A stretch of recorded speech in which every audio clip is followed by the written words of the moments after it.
podcast listeners, if you hear my voice right now, I need you to do something for me. I want you to take out your phone or on your computer, go to Apple Podcasts, search for Ask Your Oldhead podcast. You'll see my logo, my little picture, my little image there. Find the show. Please rate and write a review. It's a small thing, but it helps others find this work and find what I'm doing here. And it really, really matters, as small as that may seem. So if you can please do that before we get into the show, I would much appreciate it. Thank you for listening. Let's get into it. Peace. Peace. I'm Justice. Justice Rajee. Oh, man. It's been a couple weeks. Yeah. Life calls, summertime calls. Yeah. So, well, let's just get into it. So, recently, it's been a lot of hubbub, a parlay, a conversation, what have you, around the Saudi government and the LIV golf tournament, and it's a real interesting dynamic. There's a pretty good Freakonomics episode about sports washing. I think the thing that's better in that actual interview is the guy that's a journalist. I think he's written like a biography of Mohammed bin Salman or something about them. So he kind of knows that world really good. And so that dude was actually pretty insightful. But generally, for those that don't know, and I don't necessarily follow golf, but if you've been nibbling around it and you hear it, so there's a PGA Tour, and like a lot of our American sports leagues, there's these sort of quasi nonprofit entities that operate a contracted. There's a whole bunch of hoops and ladders, but the way the PGA Tour works is that you are the tour is an entity. The golfers are, I think they're considered like contractors. Yeah. Right. And then, there's pay based on like making cuts in different, PGA sponsored events and all that type of stuff. And, and the tour is very controlled, and golfers, however you feel about their rights as workers, have not necessarily enjoyed the structure or the control that they have. Like, there's lots of restrictions, to my understanding, on like what other kind of tournament, like you can't be on like other tours and all the type of stuff. But also there's stuff like if you don't make cuts, you don't make no money. Which if you one of the top golfers, like you probably gonna make the cut most of the time. But if you are one of the, many other like pro level golfers that are trying to make it, you can enter those tournaments. And I think if you don't make it to the weekend, you don't get paid at all. You know what I'm saying? You just out of whatever money it cost you to be at that tournament. And so in any event, you may have seen, I guess, was that beginning of this year, Phil Mickelson said the quiet part out loud, and it was just like, yeah, I mean, they kind of wild bulls, but I'm trying to get this money and break the PGA. So he was going to dabble with it. And then he went like, oh, maybe I should have said that. And went in the house. So the LIV golf tournament is this rival tour that, instead of, basically any pro golfer can join, it's like 30, their goal at least is like 30 to 50 of the best. And everybody gets paid, and basically you sign a contract with them and you like go participate in these tournaments. Those built out of the European tour. And then though there's several US sites, and the basic rub of it all is that it's, money from the crown prince and the sovereign government of Saudi Arabia, which, allegedly, we haven't good evidence, recently murdered a critical journalist in Jamal Khashoggi, is funding, conflict in Yemen, and generally is, run by an autocrat that folks, don't see as a particularly good dude, to the degree that someone that's an autocrat could be a good dude, even if they were a good dude. You know what I'm saying? Because you're an autocrat and you rule a society by single point leadership. But in any event, saying all that, just to get some context. So that tournament is been started, and folks, have been, critical and vocal about, those golfers that are participating in it, and like the PGA has kicked basically if you go in that other tournament, that other system, you can't play I don't know if you can't play any PGA events, but you definitely can't play the majors. You can't play like the larger events like the championships. Yeah. Yeah. So it's a whole thing. And I know some people might be listening like, do you even play golf, Justice? Like, why do you know what I'm saying? Why do you care? Like, well, it's the intersection of, global business, cultures, a lot of stuff happening here. You know what I'm saying? Geopolitics and as it relates to sports. So, that's where we want to start off this morning. So what was one of your thoughts about this whole situation? Yeah, I mean, I think to your point, just I think it speaks to a couple of things. One, I'd look at the really interesting intersection between President Biden's going over to the Middle East in general, but specifically to go meet with Saudi leaders as a part of this. And the reason where I make this kind of connection is people, accuse them of sports washing, right? And trying to get a better image for their country by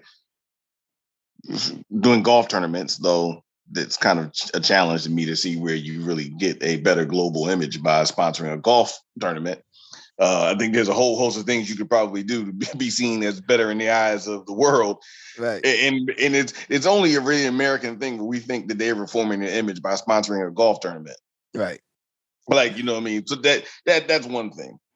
But the other part of it is if you assume that that's important, and then you look at how the American government has, the current American government, the presidential administration, has framed Saudi Arabia as a pariah and been very specific about Saudi Arabia being a pariah state due to the murder of the journalist. But then something called inflation happened. And then they had to go to Saudi Arabia to ask them to open up more oil, create more crude oil. Right. So the context of the President Biden going and even meeting with MBS, right, is you need something from them, but you call them a pariah, right? But now you need something because gas is up. And even though that's not our main gas user, the reality of it is if you don't get no more gas out, people rightly or wrongly assume that it's your fault that gas is so expensive, and then they vote for somebody else. So the connection to then like this idea of sports and culture and then global business and how fast, in some senses, somebody who you're not a friend with becomes someone you're a friend with relatively quickly, right? That's one thing. And then there's the context of, okay, if the sovereign fund is indeed, they are funding LIV, and they are funding a competition of which a few golfers have gone, right? Like some more famous golfers. And it lends itself to your original point of in the PGA structure, if you're good, you're going to get paid. But if you're not that good, you're not going to get paid. And a lot of golfers are saying, listen, I'm not going to go through the stress at this point in my life to worry about if I'm going to make a cut. I signed a contract and I am participating. So there's like this different economic model. And every time you have these kind of like disruptions of a model, right? So some way we can look at it like this is the real way and this is being funded by Saudis and Khashoggi. But then there's also the reality that golfers are saying is like this way is a better and easier way for me to be a golfer. Right. Yeah. And I think to some degree, the PGA is being a little coy and always connecting it to the sovereign fund versus also connecting it to, does your model work for everybody anymore? Yeah. And in that sense, it's a classic business conversation, right? Right. With global implications, of course, but it's a classic business conversation because the question starts to be, does the model of sports as we currently understand it, are those the models that we should have? Right. Yeah. And I think that the LIV model adds a little Saudi flair, right? And a little geopolitical flair, but it does come down to that principle. Yeah. Well, it's very interesting when you think about it. Like, I mean, like we experience sports and we just recently, I think our last time we recorded, spoke a little bit about the NBA finals, industry ending and other things. And sports in our society is a public, sort of space holder around a lot of different, pieces and parts. In some ways, they are, especially in the United States, the professional like ownership of professional franchises are usually, except for a few cases, the like I'm already super rich now. At least I am already super wealthy, business person, and then we buy this team, and this becomes sort of this way we can be a part of the public reality, um and also it's still a business, but it's not like a business in the context of like you trying to be the number one lug bolt maker on planet Earth and got the most advanced lug bolt technology. Like it's like no, Right. it sits in the public square.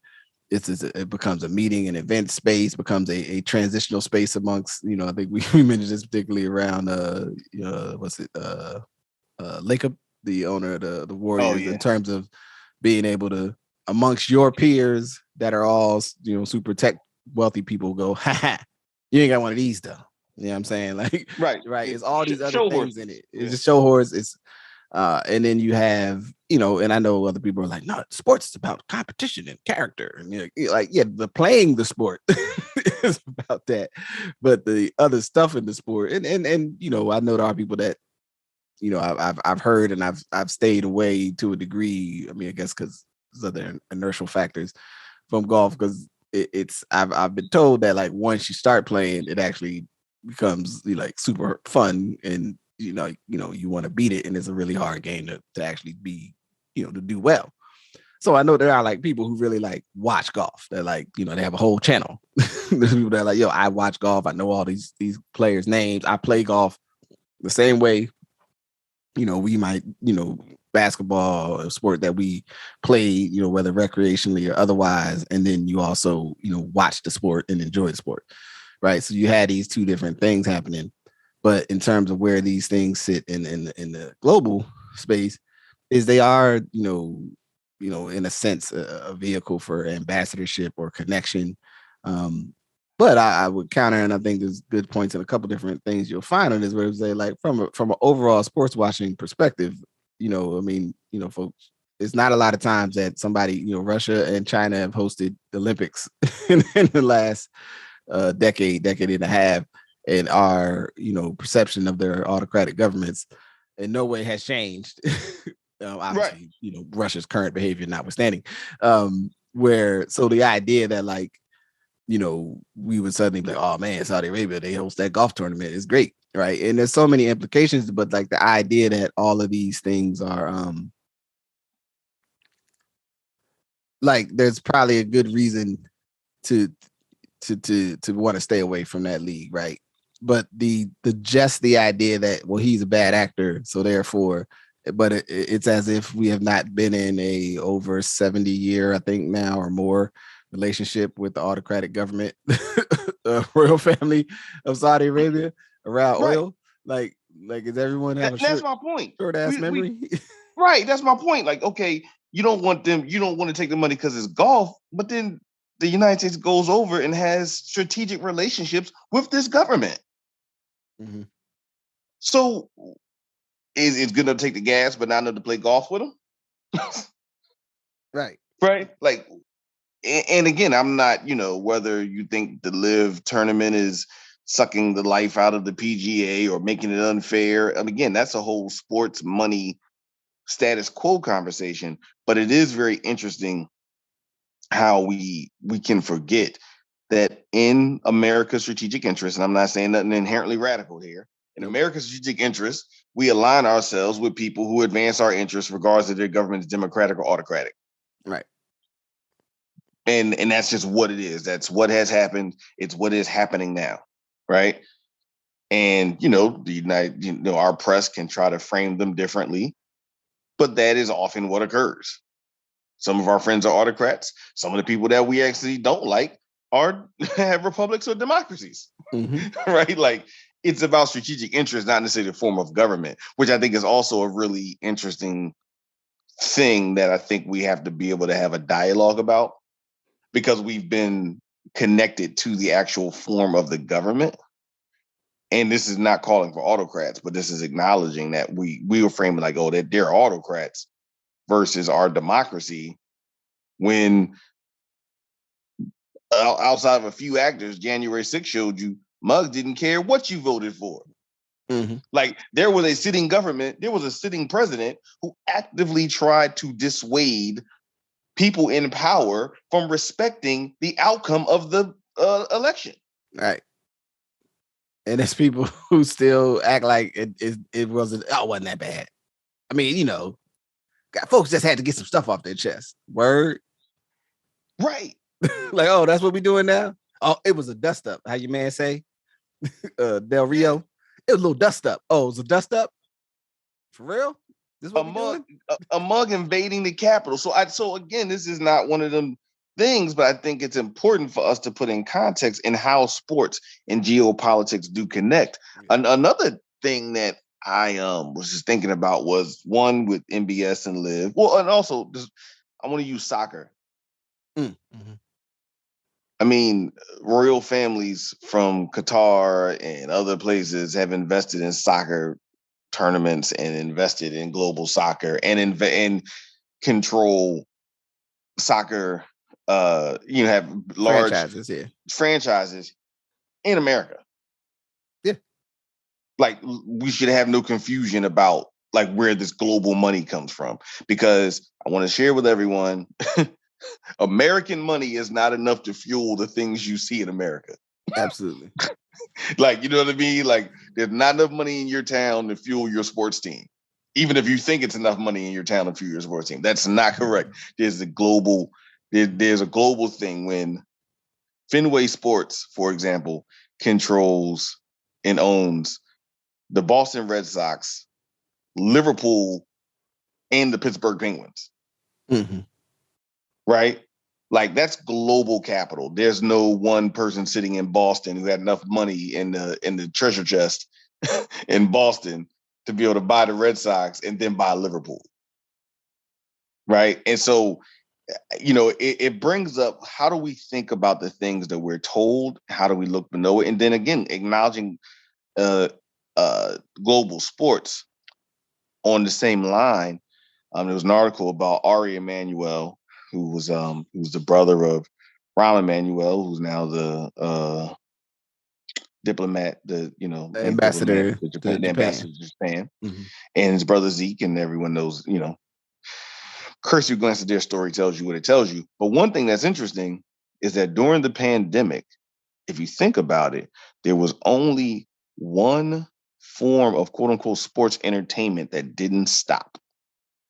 It was MMA. Mm-hmm.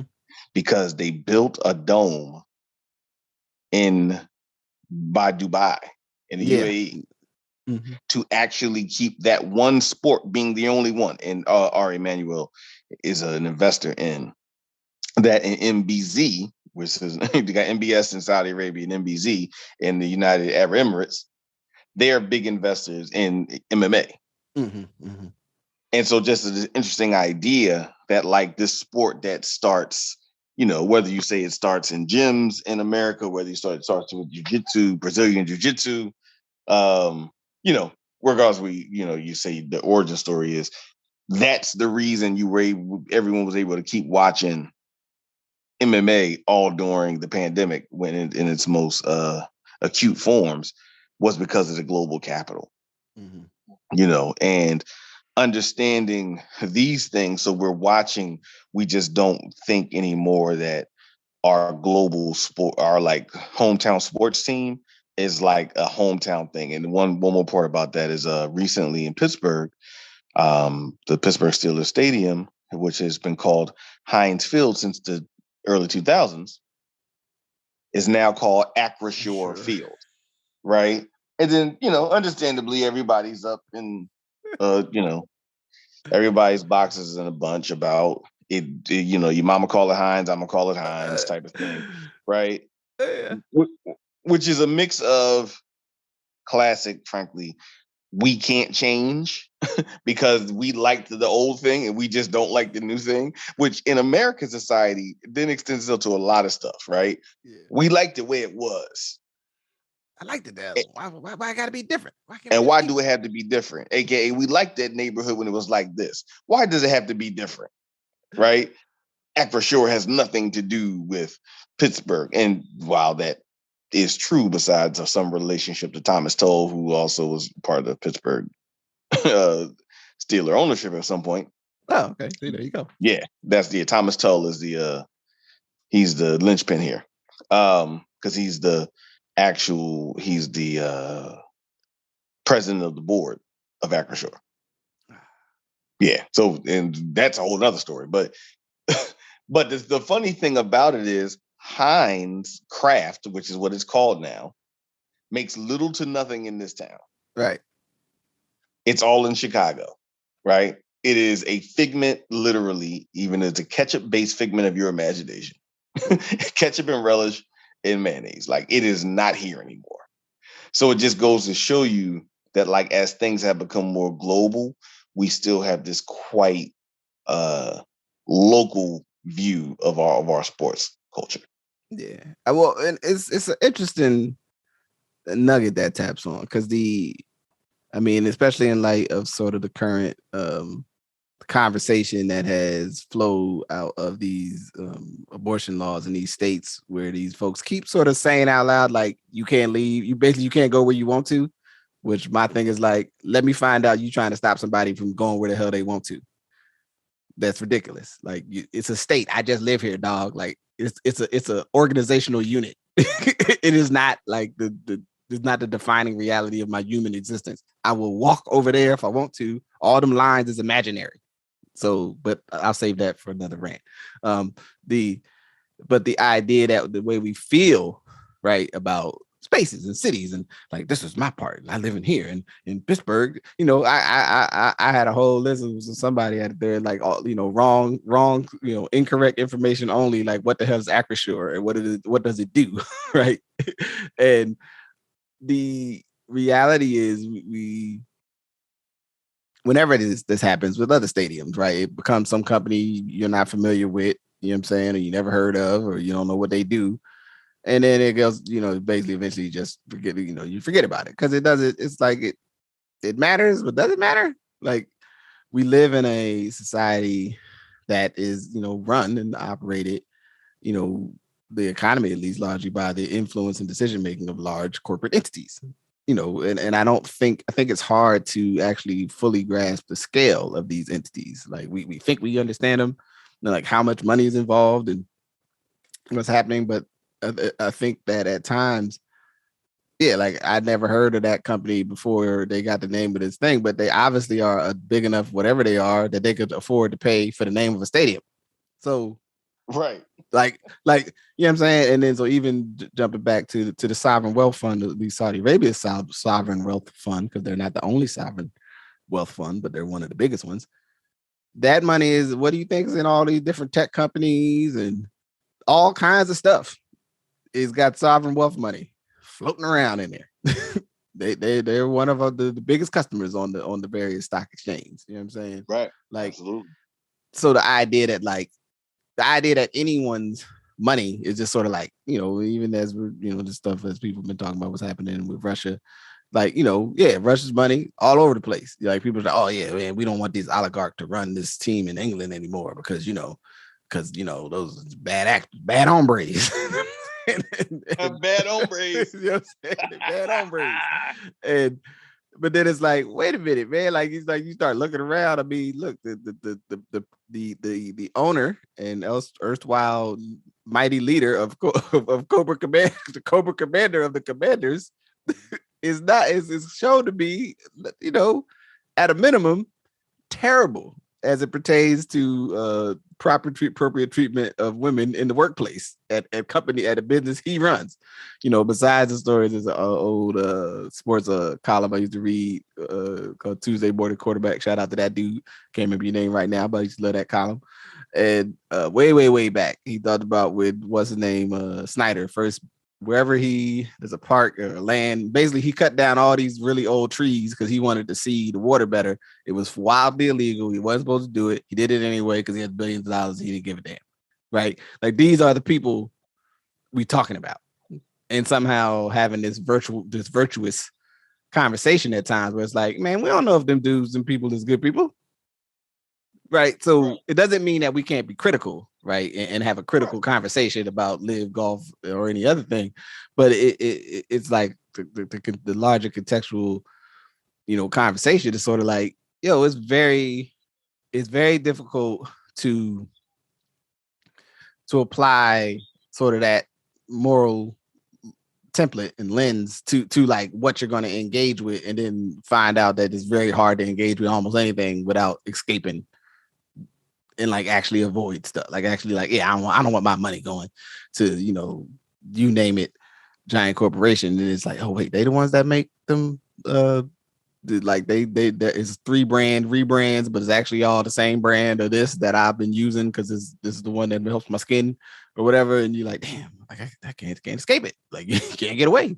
And it's it was remarkable. I mean, I think the other thing that I wanted to get to that was in the Atlantic piece you sent me was just sort of the way Bull was making the journalists meet at all kind of wild hours of the day, right? Which is totally something you do when you have all the leverage, right? You like, yeah, I'm not available right now.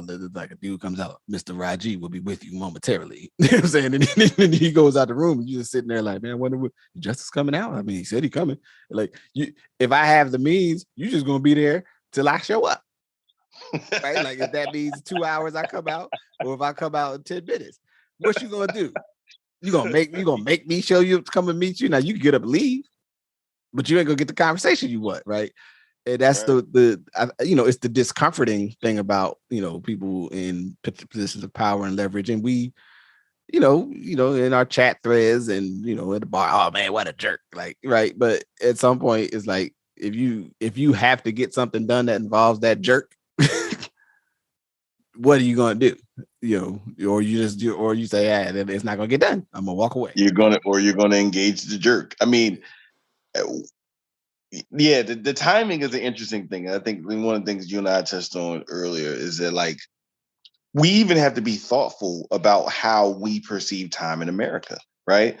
It's always something interesting when you travel abroad and realize you're watching something, and like by the time the U.S. stock market opens, London has been open for 6 hours, and Hong Kong is already closed and about to open again, right? Yeah. And so you start to realize that like even in America, everything is based on the Eastern Standard Time, right? Like when we try to make things make sense for the Eastern and then kind of by extent Central Time, right? Yeah. Like it's always weird to me how like, if Jeopardy comes on at 7:00 and like America, like in the East Coast, what time does it come on in California? Like you watch it at 4:00, but like, or like how games will start at like 5:00. So that they can come on at 8:00 in the East Coast, right? So just this idea of time, of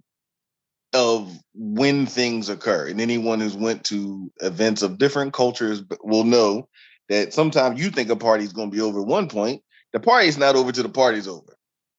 Man, if anyone's ever went to a Nigerian wedding or almost a Nigerian anything, shout out to the shout out brothers. To them, man. Hey, man, and even I thought this was starting at 10:30. Nah, fam, this might not start till 1:30. You should have took a nap. Why y'all ain't tell me? We got here. We thought we was coming in right at the Willow. 11:30. We thought we could come in 11:30. We be there. We be out. Man, that party thing ain't even get rolling yet. People was, they're still on their way from Cleveland, like type shit. Like, oh, that's right. They're still on their way, man. So the timing is really interesting. And one part that I there'd be so much to touch on from a cultural perspective is the shift in the social climate of Saudi Arabia, and then them or the king or the crown prince that by the idea that traditionally there was a separation of church and state in Saudi Arabia, and by that means the clerical community was the last word essentially in what happens in the government, right? Even though you had a king, the clerics gave rules, and that MBS is the first one that's kind of like, no, I'm actually the emir of the country. And actually, here's how I perceive hadith. And for those, hadith is the recording sayings of the Prophet Muhammad and his four blessed followers and everything. But like he's the first one rereading it to be like, oh, you know what? This is what I think. Which, if you needed an example, it would kind of be like Joe Biden being like, I'm a good Catholic. Here's what I think Catholicism looks like in America. Right. like I know there's an archbishop or something, but later for all that, I'm the president. I'm the president. Like, I mean, just the shift in what that looks like, it means from a historical sense is an issue onto itself. And I guess what I would just say is the whole conversation from LIV and the geopolitics is, even though much of our media doesn't do the job of telling us a complicated story, it is incumbent upon us to do some deeper, kind of global research to kind of understand the context of much of what we receive. Mm-hmm. Because, America alternates between taking stuff in from all over the world, but then perceiving itself to be very small and hyper local. And we go in between those two things, right? Yeah. We want food and we want clothing from everywhere in the world. We want all this stuff, but then our politics get real small. And just for all of the listeners, and my assumption is that you're listening to this, you're a person that's open to thinking about some things a little differently. I'm damn sure we talk about things a little differently. That to really kind of check out other global news outlets to see and understand kind of geopolitics and even how it relates to sports a little differently. Indeed. Yeah. So, I mean, the only other thing, just as a footnote to add to, like, I mentioned to you offline before we started, there was a couple local columns here about because the other, like, sort of subtext point with all of this too, well, basically, so there's like Saudi citizens sometimes who are definitely from privileged class folks from Saudi Arabia, and there's a particular high profile case I cannot remember the name up top, but I'll see if I can find the column. But basically Cat was out here going to college and doing things, driving fast in cars, hit and run, killed young woman in Southeast Portland. And before he was supposed to face trial, they scooty booted him up out of here. You know what I'm saying? Like on some clandestine, he was over here. They didn't know where he was at for 9 hours. And then he was in Saudi Arabia. You know what I'm saying? Type time. And it's been a ongoing, advocacy thing here. And there's, not cases all as serious as that one. Though of other, folks who are, attached to in some way the privileged classes of that society. I mean, we could get into 9/11 and all that, but I didn't want to go that dark today. But part of that is this having to have an operational relationship with the leader of one of the largest producers of oil on the planet and the head of OPEC, and therefore all this other cascading decisions and impacts occur, right? And all of these things are connected and then also spread out, right? And it's not, and I think it would be great if we as a society sometimes would and more socially learn to look at the like larger implications and not like, and I'm always again not like in a, I'm working on a whole rant about I hate when people like the government blah blah blah blah blah. I feel in the thing, don't want you to do this, don't want you to do that. I'm like, well, could we be specific? Because the reality is the way these things happen when people have leverage, power, and influence within societies and different, cross governments, cross states, is because of their fulcrum to something that does what? Give them actual power and leverage in the situation. And the experience of someone having leverage over you is quite frustrating. You know what I'm saying? If my son recently engaging with the, deal what's up with his driving status, due to, a systemic communication challenge. and us going like, hey, I don't know what our action point is to help resolve that in any faster way, right? That being a more benign example, but a larger, more challenging example, which we're in the midst of something where folks are trying to actively act like it had not happened. When we talk about the history of slavery and Jim Crow in this society, that you have folks who had a leveraged position and not just in a, that was backed by violence. And then also, though, still experiencing the reality that you have people that have, leverage points over the way you want to, build industry, create whatever have you for yourself. You know what I mean? And, you know, I would say some people who are used to having more power and privilege, they don't like it when they find out there's these other people from another country that got more power and privilege than me. But I'm A1, number one of the whatever in this county. Like, yeah, you are, but we don't care. They from the most powerful or the largest, like there's a fish bigger than you out there in the other part of the ocean. And I think a lot of times in our society, when the folks who are used to being the big fish realize that, there's all these other fish out there in the ocean that, the sharks. Yeah, you know what I mean? They sharks. They like, yo, man, like, yeah, you the main man in Montana, but this ain't Montana, dog. like you ain't in Montana no more. It's you know what, guys, just to add on to that, I think you made a very cogent point, as you usually do, about the idea of the man or the government or they, right? They could be used interchangeably in our community often. yes. They don't want you to be great. The man got his foot on your back, or the government is doing this. It actually causes, in my estimation, intellectual sloppiness because you're not naming someone. Yeah. Like, who is the origin of your challenge? Because you can't organize against the thing until you actually identify the name, rank, and serial number of the person or persons responsible for your challenge. It actually becomes a form of like becoming despondent and disconnected from doing anything, man. You know how they gonna do. They don't want us to have nothing. Yo, you should find out who don't want you to have nothing so you can get them out your way. Right. But as long as you accept the fact that there's the blob or some formless, nameless thing out there, which connects to some other stuff if you think about it. But as long as you accept there's some formless, nameless thing out there that wants to harm you and that you are okay with that, then that thing will continue to exist and that privilege will continue to occur. Indeed. And with that, I think that kind of opened up a nice segue to there's a documentary that just started or came, I think, in last week's on Showtime. Yeah.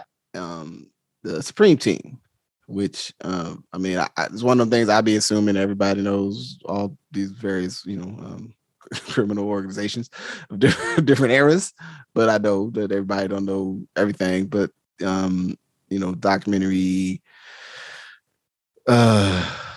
executive produced, directed by Nas and another individual, but Nas being a person, probably most people that our generation would know their name. And it was quite interesting. And I know you said you got through the first two joints, and because the story, within that. So those that don't know, the Supreme Team was a drug distribution organization that became prominent in the late 70s and in the 80s, and rose with the crack age and was eventually undermined and folks, but had a large influence on, one, just the reality of the different stories that need to come out about what happened and what we experienced growing up in the 80s. That I still think, like I said, I think there's still more to be written.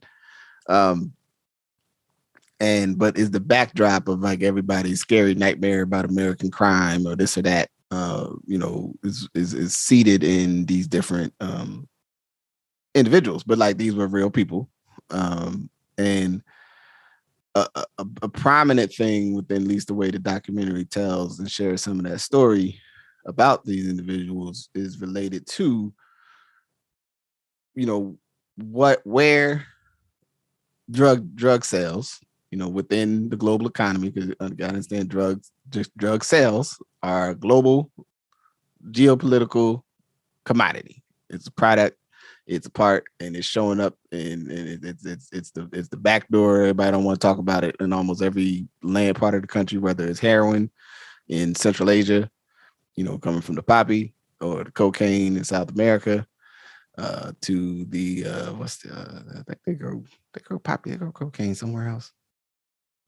They might do. I don't know if they grow cocaine anywhere else. There was one of them drugs they grow somewhere. Did you like? Oh snap! They can grow that there. I mean, marijuana grows all over the place, but that's a different schedule. But that's in there. You know what I mean? That's in the conversation. Yeah. Also, the illicit production of pharmaceuticals, and and then all the stuff that's even is less spoken of, but the fentanyl that is, folks, using basically, to lace other things, is, that's being redistributed out of, overseas manufacturers, in, China and other places, and then, finding its way.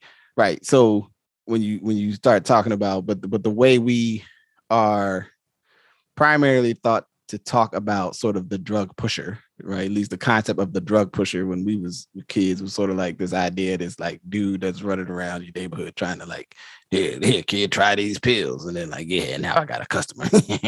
Like, you know what I'm saying? And I watched a real funny actually, I'll find it. Actually, I might put the link. Ali Sadiq, who's a comedian I enjoy, and it's on YouTube called Domino Effect. And part of it, he talks about, he's like, yeah, they told me that. It's like, we don't sell it to nobody that don't want it.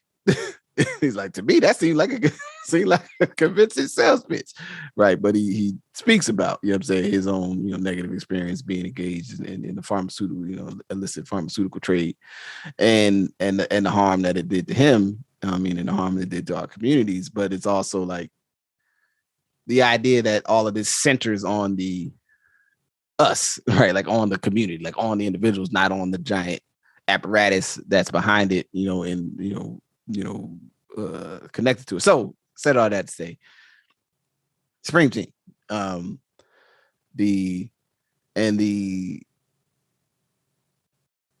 place I guess I would enter in, or I guess maybe I ask you, what was one of your thoughts from like the first part of the documentary that you saw that stood out to you?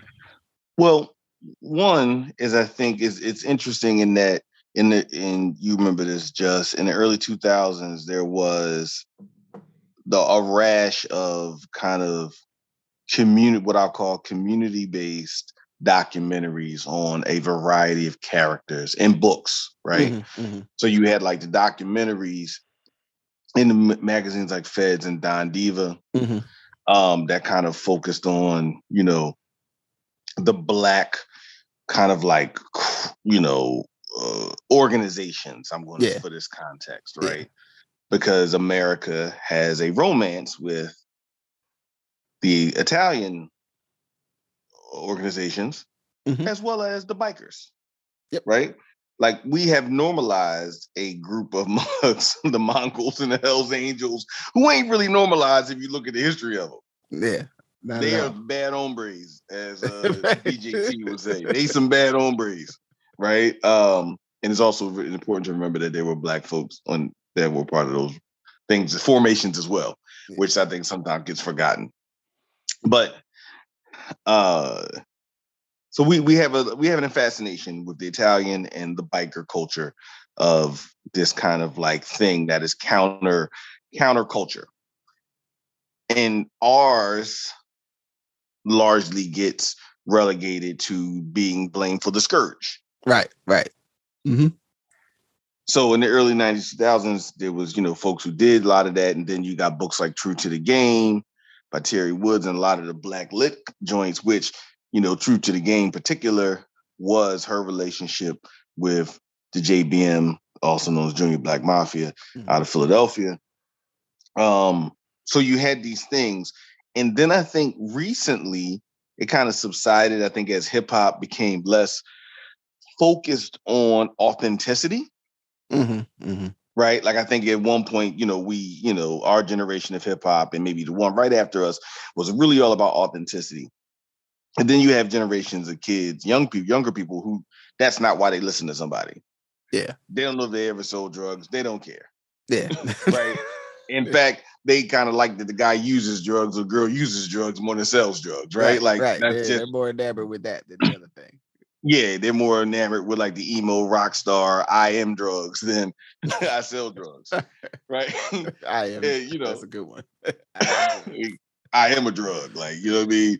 So anyway, but now you can see our generation having the influence and the power to be able to create these high level documentaries that tell a story in different ways. So I will say all that to say that this documentary is well done. Mm-hmm. Right? Like this is well produced. Absolutely. It is a documentary that is done giving all sides of a story, giving context to the origin of what you see, is specifically, New York as a muse, but specifically Southeast Queens. Why Southeast Queens? The history of Southeast Queens, and belying the fact that you had a largely black community, that were the largest formation of homeowners in the country, for example, mm-hmm. right? Of black homeowners in the country.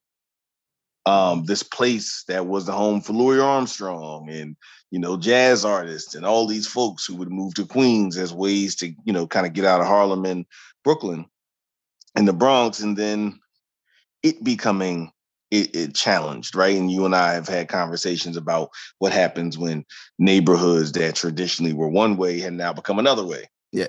Mm-hmm. And so I just thought it was really well done. I mean, the elephant in the room, if you will, that I'm sure everyone listens to this knows about, or will watch it and understand some of the relationship between the Nation of Gods and Earths, and who some of them were members of as younger people, and the some of the decisions that they made later. But I think they did a really good job of framing, as Prince called it, his Black Power movement, his Black Power moment. Yeah. And how his Black Power moment was looking at the murder of a 10-year-old. Yep. Which I also think is really important to think about. Like in 1973, a 10-year-old was murdered by a cop and was found, not guilty. Right.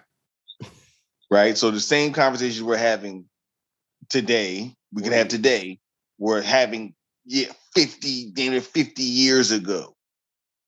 And that created some context. So I thought it was really well produced. That was like my first real thought about it. My second thought about it was the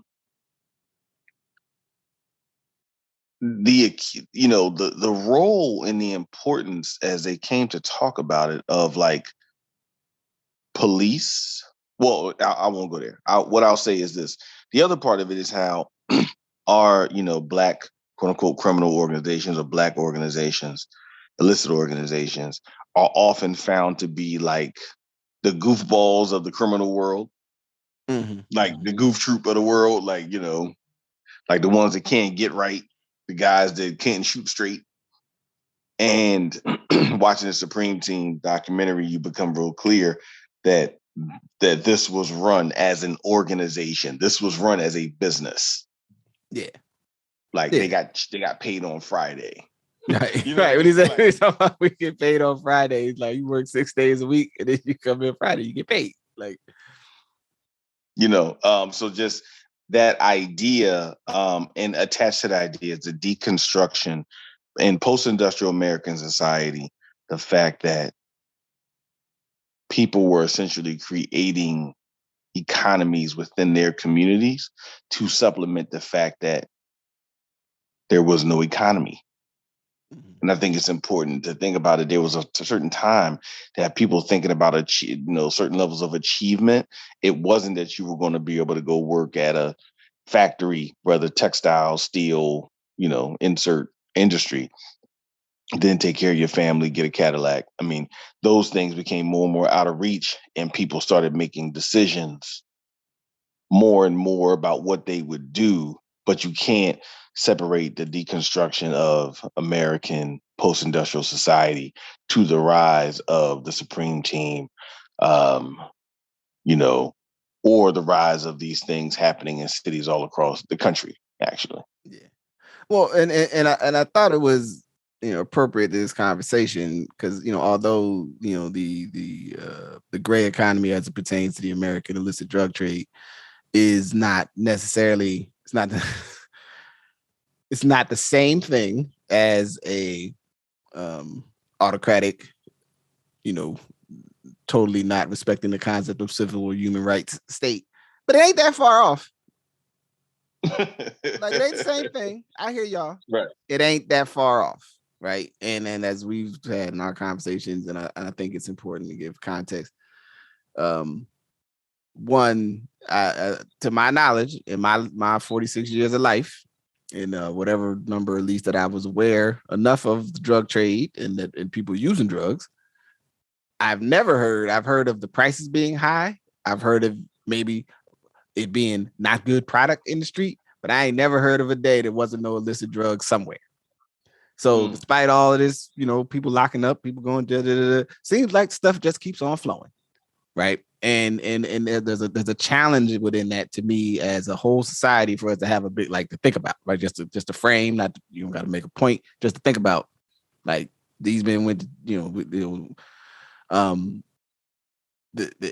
now though the other thing I think that, and they speak about it in the documentary a bit about that. One of the journalists even particularly frames it about the, the progression of ethnic criminal entities.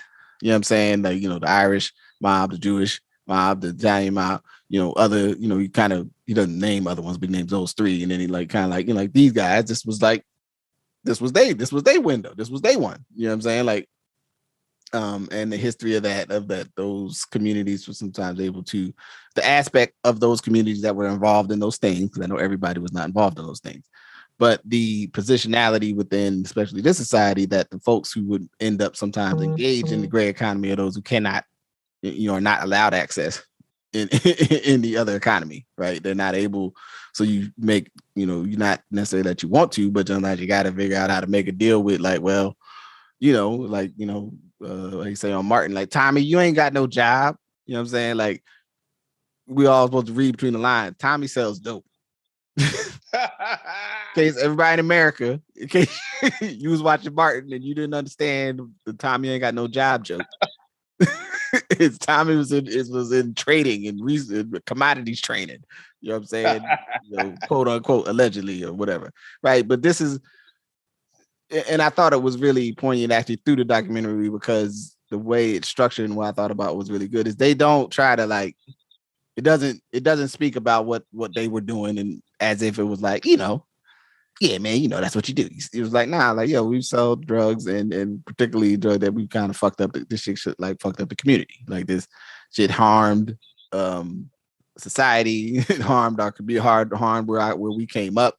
We all, we didn't totally grasp the ramifications, of all of these decisions. And I thought that the tone of the storytelling, and I think it's really important to tell the story, right? Because this stuff can't all be the stuff of myth and legend, right? Like we do actually have there's a value to, like, understanding, like, yo, what were you doing, right? And even the piece, and I think if you got through the first two, like, getting to the murder and the killing of Officer Byrne, and that despite all the harm that crack sales were having on the community, that is the point where larger entities decided something had to be done about these folks. So the wells of hardship of the community weren't enough. You know what I'm saying? Like, this is the context that we operate in, right? And I ain't saying that's wrong. I'm just saying it's a reality, is that, like, black folks will be like, yo, man, it's just, motherfuckers is open there, they're selling dope over there. Like, what we gonna do? You know what I'm saying? It is like, well, we all gonna just police all of y'all harder. You know what I mean? But not actually not really figure it, was no, and then even when they brought up, like, Koch, I forgot that Koch, was on that about, like, the U.S. embargoing these states that produce, you know what I'm saying, the countries that produce the drugs. Like, you know, the cocaine don't grow here. Like, we know where the cocaine come from, and y'all are not doing anything to stop it, right? Like, we know where the heroin is grown on Earth, and it still somehow finds its way, you know what I'm saying, to 125th Street. You know what I'm saying? It still finds its way to, you know, to Jamaica, you know, to Jamaica Queens. Like, it's a very, you know, I would think some folks, they would maybe listen to this and think that that you're making space or I'm not making a reservation. I'm saying if the individuals who are at the endpoint distribution there, they wrong, but also whoever they getting it from is wrong. Like, there's a whole lot of other wrongs here, and we as a society need to engage. Like, what is our structures? How did we get here? And even to know what really, like, the stuff that really went on in the 80s, because it'd be like, you know, it'd be like, oh, well, you know, if you let, you know, the just say no. And the drug dealers, again, like, they're the lizard man, like, they're not real people. It's like, nah, man, like, there was something else happening here. And it's in our best interest to understand that, and not just to make it this like stuff of, well, don't bad people do drugs, so don't do them and don't talk about why it happened. It's like, nah, because y'all people in here addicted to all sort of stuff right now. We need to understand this. Well, that's the thing I wanted to add on, is that if you look at and I'll be liberal here and say, hey, maybe people we learn from our mistakes. But two things I realized with our current opioid crisis, because it is a crisis, is one, you know, now if you found anything with fentanyl in it, they're going to, what in our parlance, they're going to roof you, meaning they're going to give you a whole bunch of prison time. But also in America, we actually figured out that we have to actually get to the people who actually created the drugs.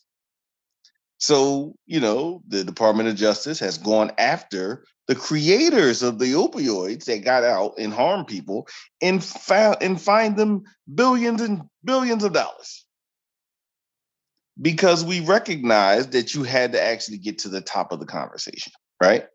Mm-hmm.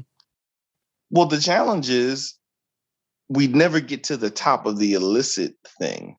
We always stay at the bottom of the illicit thing.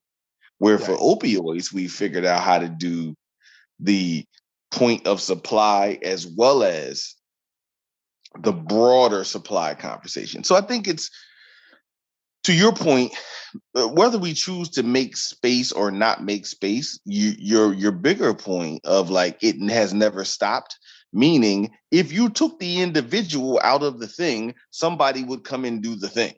Right. And that would be people of all races. It wouldn't just be one particular race. People of all races would step in and do the thing, because I'm not even going to talk about the level of despair in American society, which I think is downplayed. Mm-hmm. Mm-hmm.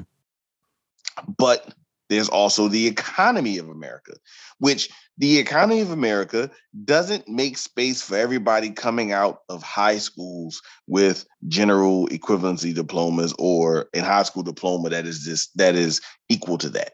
It just doesn't.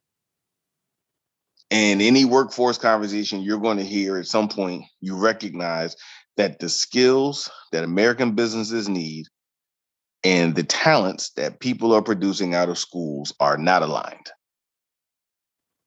Right. So my point about that is, eventually someone acknowledging that their skills that they've learned and sat in various rooms for 12 or 15 years, whatever many years, does not prepare them for higher education or to function in American society in the way that we're talking about. And especially, frankly, given inflation that it was looking at, now it ain't about making $10. You got to make $15, $20 an hour. Mm-hmm. To really be able to take care of yourself in any kind of context of a family, right? Yeah. And so I just think there's a bigger picture from the documentary that you do get. And what I'll stop at this. Looking at the what I would call the creative destruction of American society. How did you get to a place where 20-year-olds and 25-year-olds were literally running $1 million organizations. Mm. Like, what had broken down to the point where that had actually occurred? And have we ever really asked ourselves about how that occurred? And, this is unpopular. I don't think everybody that sells drugs is a business wizard. Oh no. I think Some are, but right, not all. right. I am not of that estimation. I'm not going to take every hustler and say, "Oh man, all you do is put him in a business school, and he would have ran Citgo, or he would have ran AT&T." He wouldn't have ran AT&T, dog. Just like the guy sitting in the mailroom doesn't run AT&T. He wouldn't have ran AT&T. But my point is, what occurred, and when you think about it to this day, I mean, you have the Supreme Team. You have Freeway Ricky Ross out of LA. You have what was happening in Chicago, no names, no blames. You had a JBM. You have all Rayful Edmond and Tony Lewis in DC. Every city, Miami had 15 of them. You have all these guys. And all them banks they got in Miami, there can't nobody explain. But I ain't gonna bring that up. I'm gonna just keep on pushing. Listen, they have created a new neighborhood called Brickell, and everyone that ever goes to Brickell, you will see that there's only two things in Brickell: banks and high-rise buildings. That's the only thing that exists in Brickell. And there are a whole bunch of banks, to your point, that no one knows where this money is from. And it's no accident that now Miami is like becoming a tech hub. Like, you took a swamp and created it into a tech hub, and it only took money to do that, and great weather. Don't misunderstand me. Yeah. Great weather too. But my point is, like, it kind of goes to your point. There's an underpinning of a lot of stuff in America that is not as nearly as clean as we would like it. Yeah. And it's just important to tell the story in a way that I'm going to say, when I say humanizes Supreme and Prince, or humanizes the conditions, or humanizes it, it really brings to bear, here's where the things that were happening. And then you make a kind of look today and say, well, what's happening today? And if we changed almost anything, from a young person who had a Black power moment when they saw someone else killed and not go to jail, but didn't have the best way to express it. Mm-hmm. Right? Are we supporting the places where young people learn to have the awareness and knowledge of themselves? Like, are we fostering that? Or are we fostering places, frankly, that our children get dumber and dumber? Mm-hmm. Right? And so what I take from, besides the private stock of, what we would discuss about the Supreme Team, is what I take from the documentary for kind of broader awareness is just like, how does this happen? And what is different that would happen today than how they did that? And the last thing I say is this. I think a lot of times about the head of a Black enterprise, right? Earl Graves. And I think about how Earl Graves worked tirelessly to support Black business and Black business leaders. And I think that I'm going to say it's a travesty that when we think about Black people who ran businesses in the last 40 to 50 years, we run into folks who ran illicit organizations and rappers. Right. We don't talk about any of the We don't talk about all the business folks who did things.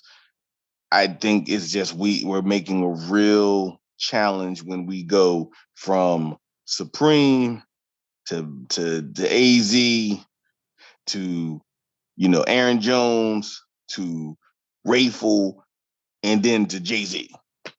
Yeah. Oh, hold on real quick, guy. Yeah.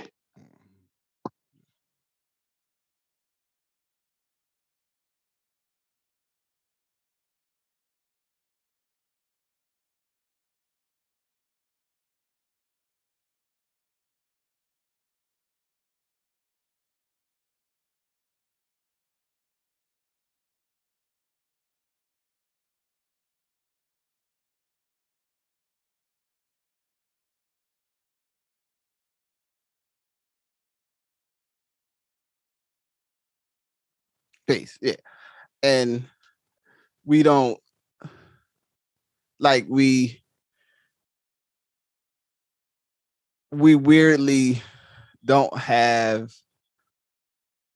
I, I mean, obviously Earl Grey's and Black Enterprise have tried to hold it down, but we have not developed I think, a sufficient narrative to go like, nah, man. I mean, even if you go back to what's my man, AG, what's his name? You know what I'm saying? The under, supporting AG Gaston. AC Gaston and these, folks who, ran businesses and even in most people's cities, like who, I actually thought that was a nice note within the story when the family Griffin, the contracting family, you know what I'm saying, and touching on like, look, man, we was out here trying to run legit businesses, and as I mean, they didn't go all into it, but we know that construction is racially ethically captured in the greater New York area, right? Like all of these factors play into the experience, and then like our own framing where we'll sometimes we will almost believe the same, like the tape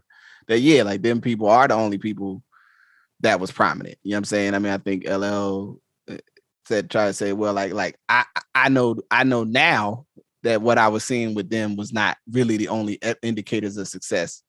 But in my understanding of it then, I thought I was seeing like, you know what I'm saying, clear success.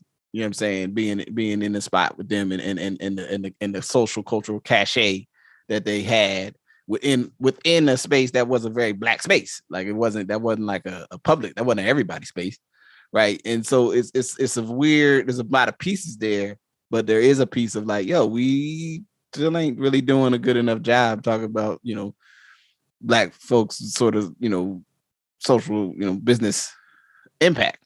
Well, yeah, because again, we went from hustlers to I mean, I think we had a brief thing like, look at Russell Simmons, Master P, and then it was like Jay-Z, all these guys, and again, what we do was always say, but they were involved in the street life, right? So we're framing for people that business success comes from that, and now we jumped, unfortunately, to the crypto space. I know we might not get supported by crypto.com or hey man, crypto want to send me some funny money. I ain't trying to talk about it to shut down us getting some money from them, but we jumped immediately to then like now people talk about being successful in companies are like people doing crypto trading, right? Whereas like shout out to everybody that's doing well, and I hope this crypto winter isn't harming you. Right. But like again, sometimes the messages we tell ourselves can be as damaging or more damaging than the messages we've been told. And I think around business and opportunity, it's an example that we have to tell ourselves like a different story. And even if it means that Nas is executive producing via his media company on Showtime to tell a story in a good way and in a professional, nuanced, thoughtful way that no one else can tell, we should celebrate that and see that as success versus just to like who's the person who seems the richest, Word up.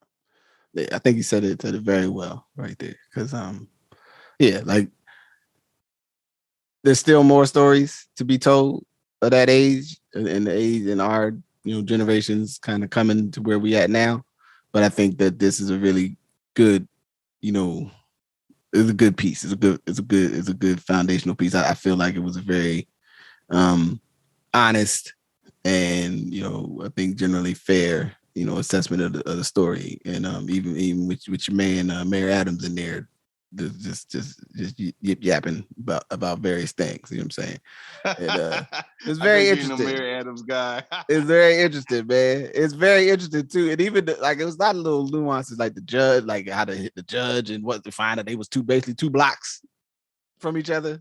Yeah, that's craziness, right? Like, and they didn't even know. Right, which gets into a whole other thing where I'd be like, people be like, "Yeah, you from here? We know everybody." Be like, "Y'all be knowing everybody in your damn neighborhood. Maybe all kind of people living close. You don't know who live over there." Yeah. And anywhere in America, somebody you think lives close, and you don't know that they live that actually who live over. Yeah, knowing everybody is something from a time past. Like that's just not, and especially in dense places. Yeah, like you just don't know everybody, To me, right? There's some places you could be like, hey, there's 4 houses on the street, and I know all 4 people, but I don't know the cousin that live with y'all. So no, I think you're right, and I think the 6 degrees of separation. One thing I'll say about my man swashbuckling Mayor Adams is I think it shows you these degrees of separation that now exist where the mayor of a global city was once a member of a gang called the Seven Crowns. Like if we sit with that for a minute itself, like the proximity that he had in talking about Prince and is Supreme and being like, oh, Prince said that. Like he wasn't called him by his honorable name. He was called him by his righteous name. Like, oh, Prince said that? Yeah, man, that hurt me too. Like, I mean, there's a bigger picture there about, again, globalization and how the world in some ways has become really big, but yet really small. And we just have to sometimes acknowledge our role in those spaces. Yeah, absolutely. So with that, I think we said enough. We can say more at a later date. You know what I mean? So, man, I appreciate you. Anything for the appreciate you good too, my brother. Everything's good. Yeah, all's good. All right. So with that, I say peace. Peace. Thank you for listening to Good Brothers. Thank you to my good brother, Majestic. Thank you for listening. Please like, rate, subscribe, share. Feel free to use any of the social media vehicles to send some questions or thoughts back. It's an interactive medium if we engage in it. So best way to support the podcast is by sharing it. So please share far and wide. Also, you can become a patron. Search Justice Rajee on Patreon and sign up. You can also go to the Etsy shop, which has nothing new in there at the moment, but it will be changing soon. So, if you buy a sweatshirt or a t-shirt, you directly funding the creative realities. I'm going to stop playing games and I'm going to go ahead and wrap this episode up, but we'll be back, and I will be back very soon. So, peace.